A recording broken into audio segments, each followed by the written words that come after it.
नमस्कार, पाहूयात आजच्या काही ठळक घडामोडी. 8.5 लाखांचा गुटखा थेरगावात जप्त.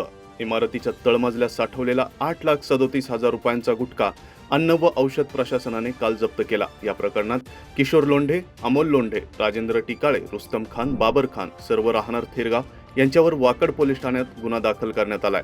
यातील किशोर लोंढे याला अटक करण्यात आली. शहरात तापमानाचा पारा 35 अंशाखाली. पिंपरी चिंचवड शहरातील कमाल तापमान कालपासून 35 अंश सेल्सिअस खाली नोंदवले गेले आहे. हवामानशास्त्र विभागाने काल वादळी वाऱ्यासह हलका ते मध्यम पावसाचा अंदाज वर्तवला होता, परंतु पावसाने हुलकावणी दिल्याचे दिसून आले. काल बुधवारी चिंचवड येथे कमाल तापमान 34.3 अंश तर किमान तापमान 25 सेल्सिअस इतके नोंदवण्यात आले. दरम्यान जून सुरू झाला तरी रात्रीच्या वेळी उकाडा जाणवत आहे.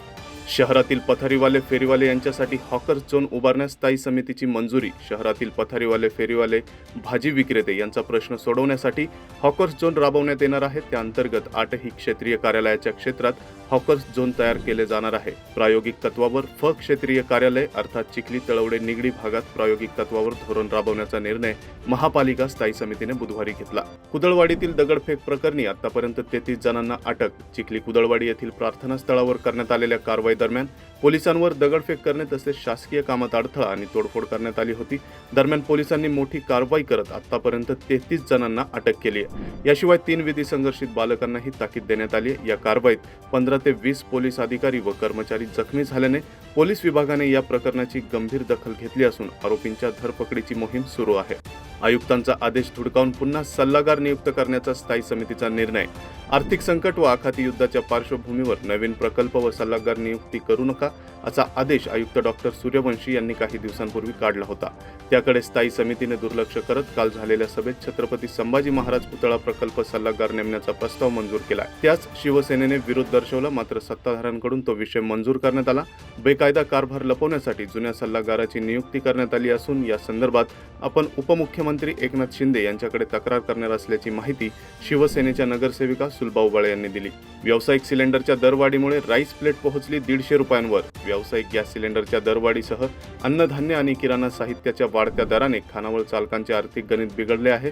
तांदूळ, डाळ, खाद्यतेल, मसाले, भाजीपाला यांचे दर वाढल्याने शहरातील कॅन्टीन, घरगुती खानावळ आणि पोळी भाजी केंद्रांमध्ये मिळणारी राईस प्लेट महागली आहे. त्यामुळे शिक्षणासाठी, नोकरीसाठी शहरात आलेल्या विद्यार्थी व नोकरदारांना मोठा फटका बसत आहे. राईस प्लेटसाठी लागणाऱ्या जवळपास सर्व साहित्यांच्या दरात वाढ झाली आहे. त्यामुळे जेवणाचे जुने दर कायम ठेवणे कठीण झाल्याचं व्यावसायिकांनी सांगितलं.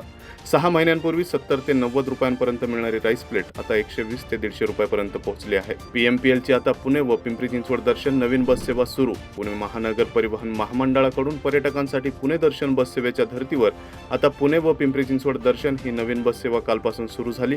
नागरिक व पर्यटकांना एका दिवसात शहरातील प्रमुख ऐतिहासिक आणि प्रेक्षणीय स्थळांची सफर घडवण्याचा उद्देश आहे.